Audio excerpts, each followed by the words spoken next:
Welcome to Melodies TV, Ghana's #1 social platform.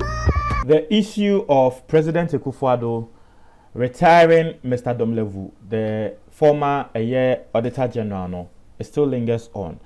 Now, Ghana for Bebrina atre wo mo adwen. Say I have an audio right in front of me. I made the audio no ebetuja.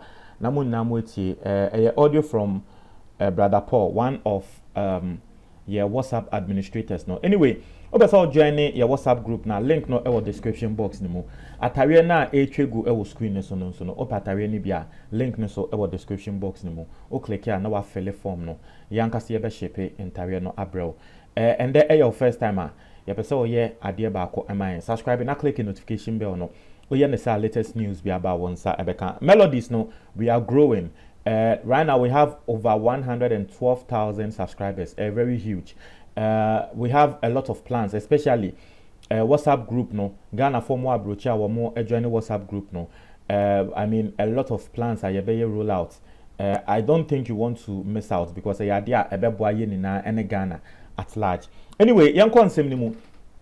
Ye ni Mr. Domelevu, Daniel Yao Domelevu nsemo ACC. Na say audio na mikita na mebo atremo no.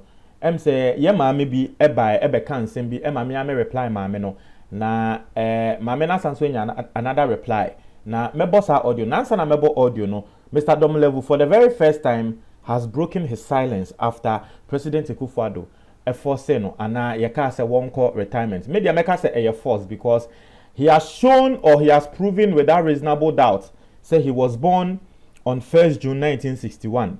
By the Ashanekon say you won on 1st June 1960. Intino won call retirement. And an ipakonon so or call retirement. Intino asema wakani was say now thank we all our God.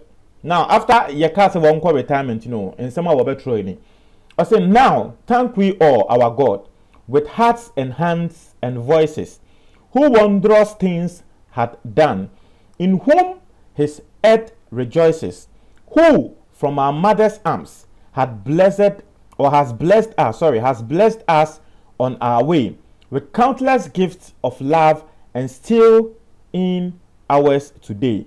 Now, minim say enjum na what was said there. I think he was actually singing. Maybe a enjuma me enjum no. But what share and someone will be Troya. Commenter Urban Bebre will be saying, man of unwavering faith and integrity, keep it up. These two shall surely pass, for the battle is the Lord's. I say, God bless and keep you safe. I say, if for nothing, we have you to look up to, a life well lived. Thank you, Daddy. Obinzo say, Daddy, God knows best. He will keep you safe. God will fight your cause. I say, your name shall be written in gold and carved permanently on the hearts and minds of those who truly love this country and cherish probity and accountability.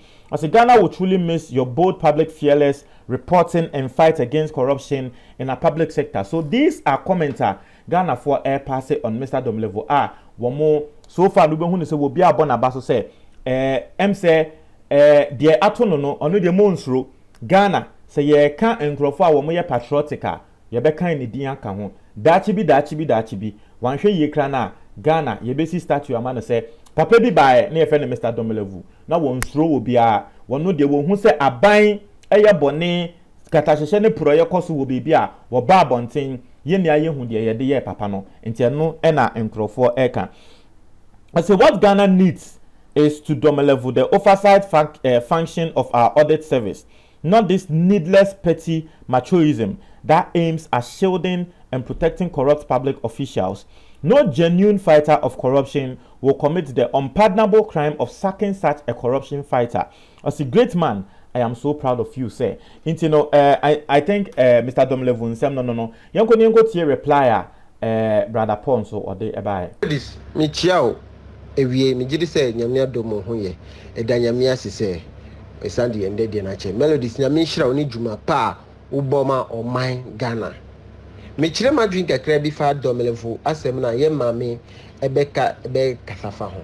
First of all, me make sure say mame na asem na wo ka say onu aye djuma akoko board pa na de ade me make sure say ampa. If so why ye djuma ho pa won't me be kasa asa bia why ye pa why ye na evia for the love of my party and politics tantantan na ye penifo no ye no na abowra ye maame no mu na ono so ye saa see a wokan no esi penny etimi tu kola for the same thing na akola so etimi tu penny for je bia se me ka fem bia amfa kwa fa me pa cho wo ho yen jai sa politics na ye yen jai sa politics na ye Domelevo no oba no okaye nipa kro oso father na Roman father na about odini no ba bibia dia to wo say mon frɛ na mon confirm man frɛ o man frɛ ho no ma ena mama nipa no nko na even me bisa before Domelevo mbema na akọ emergency vacation before mbema na akọ vacation omo nim say ni date of birth omo hu ni date of birth na omo anka je say before ubeba omo hu emeka je say before ubeba na with time so aso nti no akọ leave supreko omo hu ana nti de no mo pa kire na we na akọ say by force ompo so ukọ by force ena maame no osa ka sem so si obi wo ho no ma obetimi ejuma no fine ye fan say obi wo ho no ma obetimi ejuma no saa nipa no ho no mo na o ma kwa appoint Domelevo o ma jai saa nipa no to ho na o ma kwa appoint Domelevo ba maame no kan ya si even free chess nkola e bi kwa po betimi ejuma aseme na maame no opa akire ye maame aseme na opa akire free chess nkola be ye auditor general juma ya Domelevo ye Freches nkola ibetimi ejuma ya Domelevo ye wa wu pa kire say wa ye juma okoko board pe wo a wu si saa de no eta akoso e bia edu de no sukra saa time na edu so na wu timi fa we ni nyire ehinta na saa de ade abra wo ni saa de ni enye but on say nna ya meta aka ni say me ma say excuse me ma say mba kwa ya meta aka de bi say ye penifo na omo ye saa kind of dirty politics no mo ba bontia na omo yo mo sa sa omo de omo ku ntokwa na ade no enti se minu ye bia ye fa no kren fanka ye nyina ye hunde esi o parliament si a ha akum so bia ni so mba approve ha akum si but o ma approve na ndi e fa to nche wahu enti ya ye nka no kren si amame no pa je so aye juma e wa happen I don't think say my me I don't think say asem na work no e ya no kren even Domelevo before be vacation you clap no e na kumemu ye nyina ni ndi esi ansa na o vacation okoba e no so say Domelevo yawo na ada ni so no e ne na odi yawo no edi no etu ni so ana enye nde na sa adi no e wo ni so enti like ye be ka sama like ye manu kre no e de so wu no ba je so waye juma akoko board penny ade wo nim de eta akoso ho no ma asemo amame ke kurapo no say to the extent that what me can say even freejes in call like bet be Domelevo juma ya wo ye no and the menye sure say mame no see awo kai so waye juma open menye sure so waye juma open hwe na kwa yeti say Monaguchi na say den there esi osu lawyer woni certificate a o mo din atem ko nyina na kwa say mami na asem na kwa say Monaguchi asem no bio after me asem ya mami ka menye sure so waye juma open and na so waye juma open na wayi wani atu kwa na o see in the politics no nti for the love of my party nti me o say me ka there be ye nya de sa be pia no kre dan ye fanto.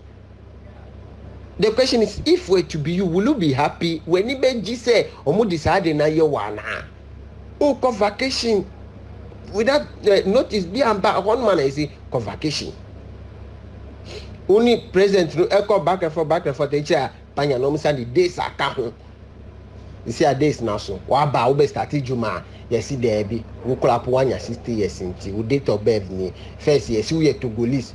We Togolese. Echira Togo ni klapo ni omusandi abetu nche na echira esasi uno wanya 60 years enti wase call vacation enti date of birth thing na akoye sisi anu akufa no na ban no ma wo Domelevo na omutimi man in the date of birth efse nipa no ordinate bibia babonti edi number na aba se nipa kro na ye sa de man enti mo frɛ nipa me birth set isi anu Supreme Court kwapo amaye ya we say isi anu oye Ghana ni wo birth set enu kwapo nche so oye Ghana ni o Supreme Court amaye ti ase say as say ruling ni amudi ba about ID sense wo amaye ti ase say isi oye Ghana ni kwapo wo birth set kwapo enu kwapo nche say bia oye Ghana ni